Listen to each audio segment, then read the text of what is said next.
is always proactive to have an extra Naltex liner, screen element, and gaskets to change during a screen element change.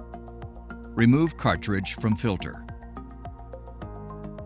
Remove gaskets, screen element, and Naltex liner.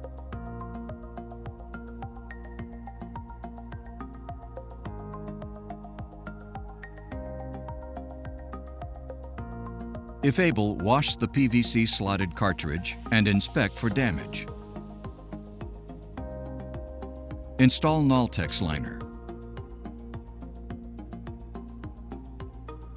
Install screen element. Roll screen element over the PVC. Secure Naltex and screen element with gaskets on each end of the cartridge.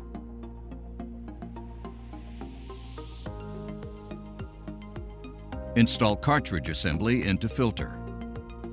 Retain old Naltex and screen element for pressure washing and reuse on a future application. Tighten lid closure to specifications. Pressurize the system and inspect for leaks.